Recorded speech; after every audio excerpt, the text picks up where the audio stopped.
नमस्कार, एक बार फिर आपका स्वागत है आदित्य संस्कृति के पटल पर। और आदित्य संस्कृति द्वारा आयोजित 2 दिवसीय अखिल भारतीय साहित्यकार सम्मेलन में 85 साहित्यकार पूरे देश से उपस्थित हुए। और ये आदित्य संस्कृति मासिक पत्रिका की पहल थी। इसका जो बीज विषय था वो था सांस्कृतिक मूल्यों के संरक्षण में हमारी भूमिका। बहुत सारे लोग यहाँ पर उपस्थित हैं। सबसे पहले मैं पहुँच रहा हूँ हरसिन जी के पास। हरसिन मेहता जो शिमला से हमारे बीच में है, बहुत अच्छे सिंगर हैं और उससे भी अच्छे साहित्यकार हैं। हरसिन जी नमस्ते। नमस्ते। आप सभी का दतिया वासियों का बहुत बहुत प्रणाम आप सबको, और पीताम्बरा माई की जय। और हमें बहुत ही अच्छा लगा। ये मेरा दूसरा वर्ष था जब मैं यहाँ पर आया हूँ, और आदित्य संस्कृति द्वारा आयोजित हिंदी महोत्सव में कवि सम्मेलन, पुस्तक परिचर्चा और भी बहुत बड़े दिग्गजों से मिलने का हमें सुअवसर मिला। तो बहुत ही हम प्रेम से धन्यवाद करते हैं दतिया वासियों को और मध्य प्रदेश की जनता को। हरसिन जी के बहुत अच्छे अनुभव रहे। ये इसके पहले लगातार दूसरी वर्ष आ रहे हैं। और हमारे बीच में है कपिल मिश्रा काशी। बहुत अच्छे व्यक्ति हैं, बहुत अच्छी इनने कल यहाँ पर रचना रखी है। और लव जिहाद पर इनकी रचना थी और लव जिहाद पर एक पुस्तक का विमोचन भी कल हुआ था। और आप जिस विषय को लेके आए थे उसके साथ कितना न्याय हो पाया है? देखिए, विषय जो मैं लेके आया था वो विषय देश का आज एक बहुत बड़ा मुद्दा है। मुद्दे देश में कई हैं, लेकिन जो वर्तमान समय में सबसे बड़ा मुद्दा है वो कटती बेटियां हैं, भटकती बेटियां हैं। और मेरा प्रयास रहता है, मेरी लेखनी वही लिखती है जिसमें कुछ क्रांति आए, इनकलाब आए। और सनातन के लिए लिखता हूँ, संस्कृति के लिए लिखता हूँ, युवाओं में संस्कार भरने के लिए लिखता हूँ। मैं सिर्फ बिंदी चूड़ी और श्रृंगार पे नहीं लिखता। मेरा प्रयास रहता है कि शब्द घरों की बेटियां, सनातन धर्मावलंबी बेटियां वहाँ पर ना जाएं जहाँ पर अमृत की अभिलाषा लेकर फिर जहर पीना पड़े। क्योंकि आपने देखा होगा वर्तमान समय में कुछ ऐसी घटनाएं हुई हैं, रोड पर बेटियां 3-3 टुकड़ों में कटी हैं। और मुझे बहुत ही दुख के साथ कहना पड़ रहा है कि हिंदू समाज अभी भी सोया हुआ है। और मुझे नहीं लगता कि कुंभकर्ण के बाद अगर कोई चैन से सोया होगा तो हिंदू समाज के अलावा कोई सोया होगा। अच्छा, ये बताएं, कल आप इस आयोजन में आए तो जिस विषय को लेके आप आए थे उसके साथ यहाँ न्याय हो पाया? देखिए, मुझे मंच बहुत ही अच्छा लगा और आपके सानिध्य में जो काव्य पाठ हुआ बहुत ही अच्छा लगा। और मैं जैसे ही काव्य पंडाल में मतलब घुसा तो जैसे ही मैंने प्रवेश किया तो देखा कि लव जिहाद का पोस्टर। तो मतलब मेरे मन को बहुत ही प्रसन्नता मिली कि हाँ, यहाँ पर इस विषय को रखने में कहीं न कहीं सार्थकता और प्रसन्नता की अनुभूति होगी। और मुझे बहुत ही अच्छा लगा और मैंने कहीं न कहीं बहुत अच्छी तरीके से रखा भी, प्रयास किया। धन्यवाद। और हमारे साथ हैं मित्र जी, मित्र चंद्रशेखर मित्र, जो टीचर भी हैं, शिक्षक भी हैं। चूंकि ये साहित्य और शिक्षा दोनों एक ही सिक्के के 2 पहलू हैं। मित्र जी, पहली बार आप आए हैं, कैसा लगा? बहुत अच्छा लगा आपके यहाँ इस कार्यक्रम में आकर के। हमने अपना काव्य पाठ भी किया और सारे कार्यक्रम अच्छे लगे। कवि सम्मेलन तो बहुत ही अच्छा रहा और उसमें देश के प्रहरी पर हमने अपनी कविता रखी थी। धन्यवाद। हमारे साथ शिवम तोमर साहब हैं, कोच के कवि हैं। जो संकल्प यहाँ से लेके जाना था आप उसको लेके जा रहे हैं, और क्या करने वाले हैं? सांस्कृतिक मूल्यों के संरक्षण में हमारी भूमिका जो संकल्प था, क्या करेंगे? नमस्कार, प्रणाम। जैसा कि इस आयोजन का उद्देश्य था न केवल साहित्य अपितु संस्कृति को भी जोड़ना, जो नीचे से लेकर के आने वाली पीढ़ियों तक और वर्तमान की पीढ़ियों तक पहुंचना। जो एक गैप आ रहा था, जो एक जुड़ाव खत्म हो रहा था, उस जुड़ाव के प्रति काम करना, उस जुड़ाव को और अच्छे से पुष्ट करना, ये इस कार्यक्रम का कहीं ना कहीं मुख्य उद्देश्य था, जिसमें कार्यक्रम सफल हुआ है। और इसमें आयोजक मंडल, सभी साहित्यकारों और अपनी महनीय भूमिका निभाई है। तथा मैं निजी विचार बताऊं तो 2 संकल्प लेके हम जा सकते हैं। पहला संकल्प कि हम अपने संस्कार और अपने साहित्य को सहेज के रखें, और न केवल सहेज के रखें, उसको आने वाली पीढ़ियों तक, जिनसे वो अछूता है, उन तक पहुंचाएं। और साथ ही साथ हम इसके लिए और बेहतर क्या कर सकते हैं? हम कुछ नए शोध कर सकते हैं, हम कोई नई चीजें ला सकते हैं, या हम विलुप्त हुए लोगों को आगे ला सकते हैं, जैसा कि आपकी संस्था कर रही है। बुजुर्ग कवियों को या दिवंगत हुए कवियों को आगे लाने का प्रयास कर रही है, उन्हें प्रकाश में लाने का प्रयास कर रही है। ये एक बहुत बड़ा कदम है जो आने वाले समय में लोगों को प्रोत्साहित करेगा और एक नई ऊर्जा का संचार करेगा। बहुत बहुत धन्यवाद। और हमारे साथ अकेला जी हैं। अकेला जी हमेशा अकेले रहते हैं तो साइड से खड़े हुए हैं, और आप प्रयागराज से हैं। अकेला जी, कैसा महसूस हुआ? बहुत अच्छा महसूस हुआ सर। आदित्य साहित्य संस्कृत द्वारा आयोजित यह कार्यक्रम हमको एक सीख मिलती है कि हम अपने समाज को अपने सामाजिक मूल्यों को अक्षुण्ण रखें और यहाँ से जाने के बाद अपने उन साहित्यिक मूल्यों को, सामाजिक मूल्यों को, सांस्कृतिक मूल्यों को जन जन तक पहुँचाएं। बहुत बहुत धन्यवाद। अच्छी बात बोली है अकेला जी ने। और हमारे साथ हैं कुलदीप मिश्रा जी, और आप भी दिल्ली से हैं। हाँ, तो दिल्ली में बड़ी घटनाएं होती हैं उल्टी सीधी। यहाँ साहित्य के मंच से उन घटनाओं को सबके सामने लाने का प्रयास किया हमारे कपिल मिश्रा काशी ने। आप गजलकार हैं, तो आपने क्या सीखा यहाँ से? पहले तो ये है कि यहाँ आके जो अखिल भारतीय सम्मेलन रहा वो बहुत ही कामयाब रहा है, और बहुत सारे लोग यहाँ से जुड़े हैं। और सबसे पहले मैं इस चीज़ के लिए धन्यवाद करूँगा भानु भैया का, जगत भैया का, अभिषेक मिश्रा जी का और दादा प्रदीप अजनबी जी का, जिनकी वजह से ये सब चीज़ें संभव हो पाई और मैं यहाँ तक पहुँच पाया। ठीक है, यहाँ आके हमारे सभी जो भी हमारे वरिष्ठ कवि आए थे और हमारे बड़े लोग थे, उनसे बहुत कुछ पहले सीखने को मिला। ठीक है, सांस्कृतिक चीज़ें मिली। कोई दिल्ली से आया, कोई कोलकाता से आया, कोई यहाँ से साउथ से बहुत लोग आए। ठीक है, मुंबई से, ठीक है, महाराष्ट्र से लोग आए। तो एक जो हमारी संस्कृति हमें सिखाती है कि सबको जोड़ना, तो इस सम्मेलन ने पहले तो सबसे जोड़ा है, और जिनसे शायद मेरा मिलना पॉसिबल भी नहीं था, ठीक है, संभव नहीं था, उनसे भी मिलना मेरा हो पाया है। ठीक है, ये मुझे बहुत अच्छा लगा। बाकी यहाँ एक परिवार की तरह रखा है। ठीक है, सारी व्यवस्थाएं बहुत अच्छी थी, खाने से लेके, रहने से लेके, तो बहुत अच्छा लगा। और रही बात सांस्कृतिक चीज़ें और दिल्ली में जो चीज़ें हो रही हैं, उनके लिए मैंने भी कुछ चीज़ें लिखी हैं। बहुत सुंदर। और ये जो विचार थे वो युवा कवि थे और उनके विचार हैं, ये विचार यहाँ से निकल के जाते हैं और पूरे देश में फैलते हैं। यहाँ पे दीदी बैठी हुई हैं, आरती चौधरी, इनकी किताब का भी यहाँ पे विमोचन हुआ है, और शिक्षा के विभिन्न पहलुओं पर वो किताब थी। मैं बात कर रहा हूँ सीधे सीधे आरती दीदी से। आरती चौधरी बुरहानपुर से हमारे बीच में है। कैसा लगा यहाँ पर आके? आप युवा हैं और क्या विचार लेके यहाँ से जा रहे हैं? बहुत अच्छा लगा यहाँ आके, और काफ़ी वरिष्ठ लोग, युवा लोग यहाँ उपस्थित थे, उनके माध्यम से बहुत कुछ सीखने को मिला और जानने को मिला कि साहित्य में रुचि है तो उसे बरकरार रखना चाहिए, अपनी जिम्मेदारियों को साथ में रखने के साथ ही। अपनी जिम्मेदारियों को साथ में रखने के साथ ही आपको साहित्य में भी योगदान देना चाहिए, आरती चौधरी जी का कहना है। और हमारे साथ योगेश महाजन है, ये भी बुरहानपुर से हैं।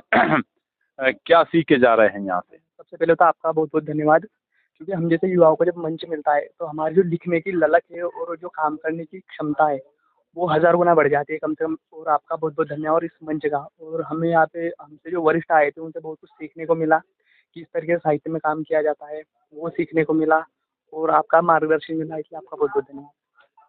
बहुत बढ़िया बात बोल रहे हैं योगेश जी। सबसे पहले मार्गदर्शन जरूरी है वरिष्ठों का, उनके साथ रहकर। ये कार्यशाला भी थी एक तरीके से, अखिल भारतीय साहित्यकार सम्मेलन कार्यशाला की तरह था, जहाँ पर लोगों ने बहुत कुछ सीखा। हमारे साथ हैं भारत मिनोचा जी, दिल्ली से हमारे बीच में हैं। बहुत अच्छे व्यक्ति हैं और बहुत अच्छे साहित्यकार भी हैं। उनसे बात करते हैं, उनका क्या अनुभव रहा अखिल भारतीय साहित्यकार सम्मेलन का। नमस्ते मिनोचा जी, क्या अनुभव रहा आपका? नमस्कार जी। ये एक्चुअली मेरा पहला अवसर था यहाँ आपके यहाँ आके अखिल भारतीय साहित्यकार सम्मेलन में आने का। मेरे को बहुत अच्छा लगा, और इसमें मेरे को अवसर दिया गया सम्मेलन में कि मैं मंच पे सभी साहित्यकार विद्वानों से और दूसरे परिचित साहित्यकारों से मैं अपने ज्ञान को बांटूं और उनसे कुछ ना कुछ सीखूं। तो मेरे को अच्छा अनुभव लगा। सभी देश, अपने सभी देश के सभी प्रांतों के लोग यहाँ आए हुए थे, तो एक तरह से एकजुटता दिखती है कि लगता है कि हम जो है ना सभी एक परिवार के सदस्य हैं। धन्यवाद। सभी एक परिवार के सदस्य हैं। और लगभग 4 या 5 वर्ष पहले अखिल भारतीय साहित्यकार सम्मेलन 2019 में हुआ था, और एक और हमें माँ मिली थी जो उतना ही प्यार करती हैं जितनी सगी माँ करती है। सीधे उनसे ही बात करते हैं। हमारे साथ हैं डॉक्टर प्रतिभा पॉल, जो शिमला से हैं, लेकिन उनका मन दतिया में रहता है। सीधे उनसे ही बात करते हैं। नमस्ते माँ। आपको मेरा हृदय से आशीर्वाद। और सबसे पहले तो मैं बोलूँगी कि 2019 से मैं आ रही हूँ। मैं उस विकट परिस्थितियों से निकलकर जब आपके दतिया में पहली बार आई थी, तो आप लोगों ने जो मुझे सम्मान दिया था विशेष अतिथि के रूप में, तो उससे मेरा मनोबल बढ़ा था। और मैंने देखा कि यहाँ पे उच्च कोटि साहित्यकार हैं जिन्हें हम प्राय फेसबुक पर नहीं देख पाते हैं। फेसबुक पे तो आजकल सभी बने हैं, शायर बने हैं और कवि बने हैं, लेकिन उत्कृष्ट साहित्य क्या होता है, कविता की शुचिता क्या है, उस चीज पर यहाँ पे बल दिया जाता है दतिया के सम्मेलन में कि आपके जो रचनाएं हैं उसमें शुचिता बनी रहे। कोई अश्लील हास्य व्यंग्य जो कि आजकल प्राय देखा जाता है, चैनल्स में भी आता है कि भी लोग काव्य को जो है उन्होंने हंसी का पात्र बना दिया है, और जो काव्य की शुचिता है वो यहाँ के सम्मेलन में देखने को मिलती है। और सबसे आश्चर्य मुझे इस बात का हुआ कि इस बार जो मैं मुख्य अतिथियों के साथ बैठी, वो मुख्य अतिथि इतने सम्माननीय हैं कि एक जो कुलपति हैं पत्रकार विश्वविद्यालय के माननीय के जी सुरेश, उनके जो उनके वक्तव्य था, जो भी उन्होंने वहाँ पे भाषण दिया, मैं बहुत प्रभावित हुई। एक इतने बड़े पद पर हैं वो, फिर भी वो बिल्कुल ज़मीन से जुड़े हुए हैं। उसके अलावा वहाँ पे और भी बड़ी हस्तियाँ थी, जैसे कोई फिल्म में गीतकार है, या जैसे एसपी साहब है। एसपी साहब ने जो भी थोड़े शब्दों में जो कुछ भी कहा, मैं वाकई क्योंकि उससे सहमत भी थी और उनसे प्रभावित भी हुई। हालांकि उनसे बातचीत का समय नहीं था क्योंकि वे काफ़ी व्यस्त रहने वाले व्यक्ति हैं। इसके अतिरिक्त मैं बहुत से सम्माननीय साहित्यकारों का नाम भूल रही हूँ। दतिया के तो जो साहित्यकार हैं वो इतना अच्छा लिखते हैं, इतना अच्छा बोलते हैं। उसके अतिरिक्त बुजुर्ग हैं, लेकिन उनमें जो भावना है सृजन की, लोगों को प्रेरणा देने की, वो अभी भी कायम है। उनके मन में प्रसिद्धि का भाव नहीं है, उनके मन में कि हमारी पीढ़ी को कुछ संस्कार हम दे पाएं अपने रचनाओं के माध्यम से। उसके अतिरिक्त युवा वर्ग, जिसे कि मैं हमेशा चाहती हूँ कि स्वयं को मैं पीछे हटकर सृजन की ओर ध्यान न देकर अपनी प्रसिद्धि को मतलब पीछे दरकिनार कर, मैं चाहती हूँ कि जो हमारे युवा साहित्यकार हैं उनको मैं प्रेरित करूँ।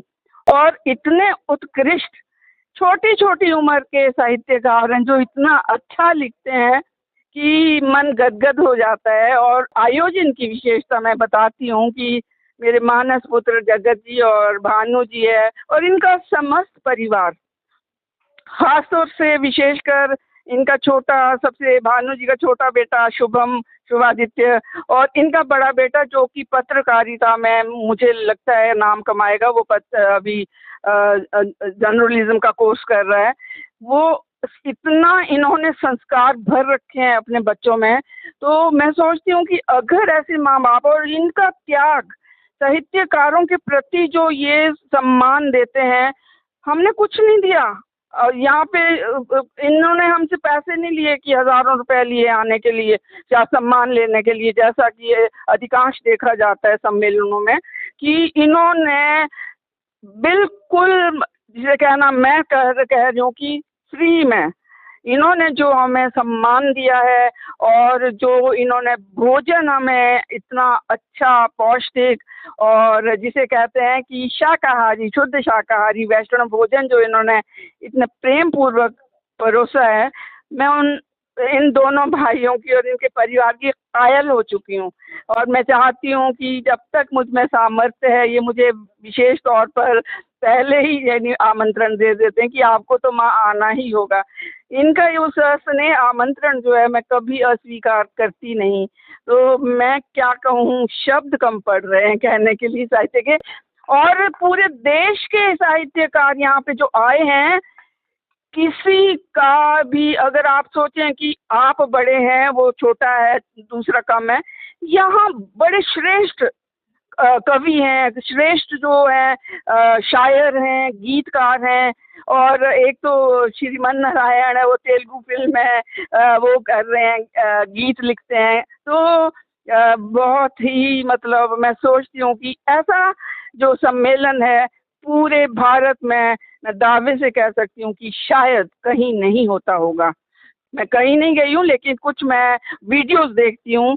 मतलब उनका जो कहना चाहिए मय्यार, जो इसको बोलते हैं, शुद्ध हिंदी में बोलते हैं, उनका जो उसका जो कविता का जो एक वो होती है, मय्यार का मतलब होता है कि नहीं, मय्यार का मतलब होता है कि उसकी जो कविता का जो एक सीमा होती है, कविता की जो एक सीमित जो वो होता है आचरण, उसमें ही रहकर अपना रचनाओं को आगे करना, ये अपने आप में बहुत बड़ी चुनौतीपूर्ण कार्य होता है, जिसे हमारे युवा पीढ़ी बहुत अच्छे से निभा रही है। मैं युवा पीढ़ी की कायल हूँ, तो मैं तो इन्हें ही प्रेरित करूँगी, और बुजुर्गों को मैं सच में उन्हें सम्मान से, मैं मेरे हृदय में सम्मान है जो बुजुर्ग यहाँ तक पहुँचते हैं, और विशेषकर दतिया के। और हमें जो ये भ्रमण करवाया है, तो ये तो हमें ऐसा लग रहा है हम जन्नत घूम रहे हैं, देवभूमि है ये। मेरे लिए तो यही देवभूमि है। मैं हिमाचल की हूँ, लेकिन हिमाचल में वो भाव नहीं मुझे मिलता है। मैं भले ही हिमाचल वासी नाराज हो जाएं, वो भाव नहीं मिल रहा है मुझे हिमाचल में, जो मुझे दतिया में मिला है, जो स्नेह मुझे मिला है, जो इनका जो इनके संस्कार मुझे मिले हैं, वो यहाँ देखने को मिलते हैं। तो मैं सोचती हूँ कि मैं यहाँ पे बसना ही चाहूँगी। मन में है ये कि भी मैं नहीं रहना चाहती हिमाचल में। हिमाचल से अच्छा मुझे दतिया लगता है। तो मैं आपका बहुत बहुत धन्यवाद करती हूँ कि आपने मुझे इस योग्य समझा कि मैं कुछ बोल पाऊँ। मतलब शब्द कम हैं, जितना भी मैं बोल रही हूँ वो वाकई शब्द कम है, शब्द ही नहीं है इस समारोह के जो आप आयोजन करते हैं। बहुत बहुत धन्यवाद। और